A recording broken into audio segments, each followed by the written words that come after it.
Right, I'm going to cook some porridge today. Haven't cooked porridge in a long time,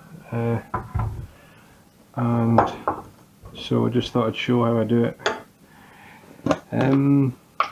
A few different ways. I do it differently different times, just depending on what I've got milk wise. So I'm going to fill up a ramekin to almost full. That's maybe a wee bit much. No, that was about right. So just kind of a ramekin up to that wee line. Just going to leave that out to remind me to have it. You can do just water, or you can do just milk. I am going to do half water and half milk. So I'm going to come up to about that line, and so you just put in one milk, just cut it with water. One water, it's full fat milk, so we'll just make it one milk, one water.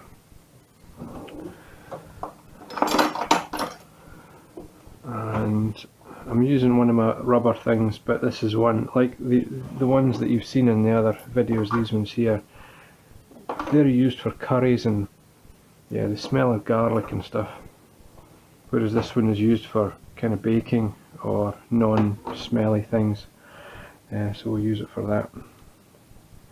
And you just want to keep stirring it.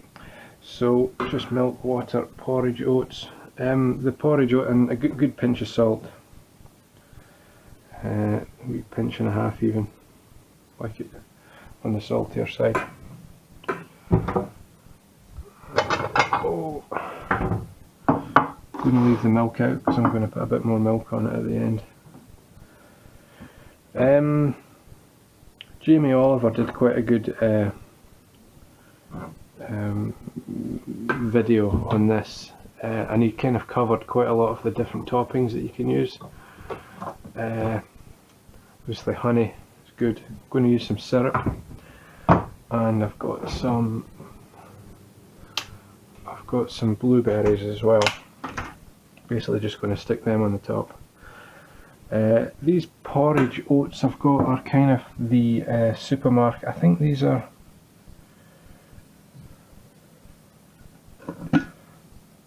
they're a wee bit kind of dusty looking, so these are like supermarket own brand ones, probably Sainsbury's own brand, maybe Tesco or Sainsbury's own brand oats, and they're fine. So because they're a bit quite small and quite kind of dusty, you don't have to cook them for very long. If you get the big jumbo ones, you'd have to cook them a wee bit longer, but these are not going to take long at all. You want to keep stirring it. There was a time actually when I was whisking my porridge because it was getting quite lumpy and the big lumps were not very nice. They were kind of like chewing gum. But if you just kind of keep stirring it, try not to let it stick to the bottom.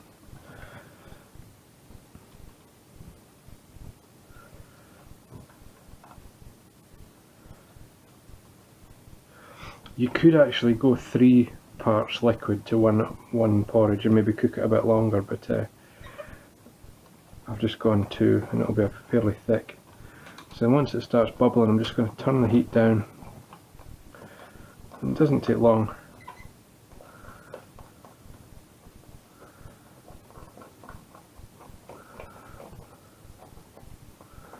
And just be careful and not let that stick to you. If that hits your hand, it's like flipping lava.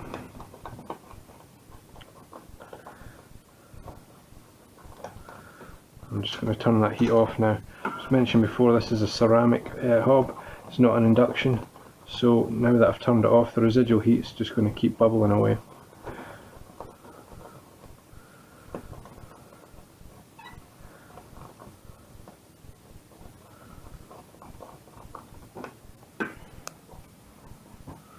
That's really all there is to it.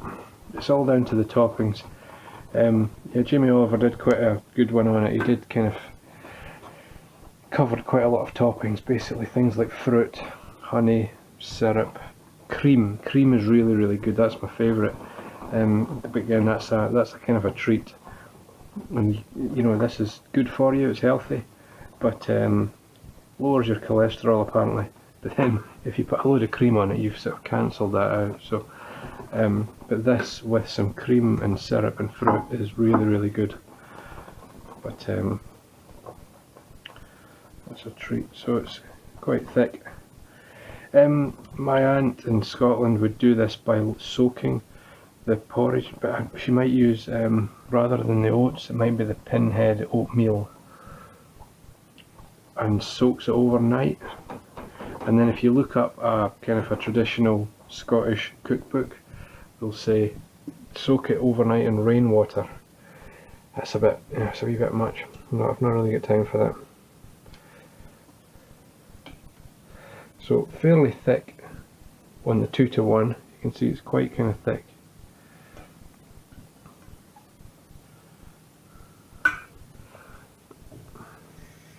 I'm going to leave that to soak for a wee bit. Not going to wash that straight away. Just going to clean it around the edge there, because otherwise it'll stick. Just like that. So it's fairly thick, but what I'll do is put a wee bit of syrup on it, because that syrup's really nice.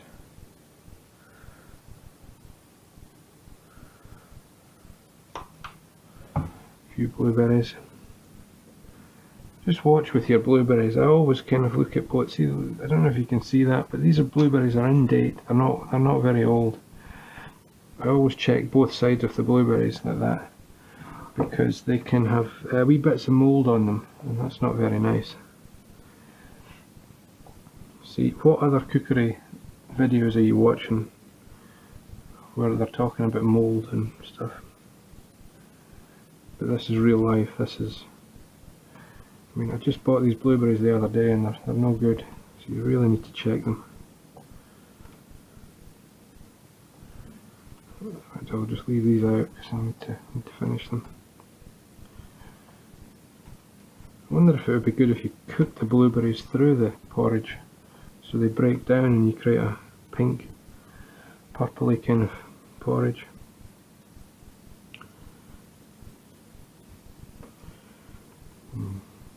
These are a bit annoying.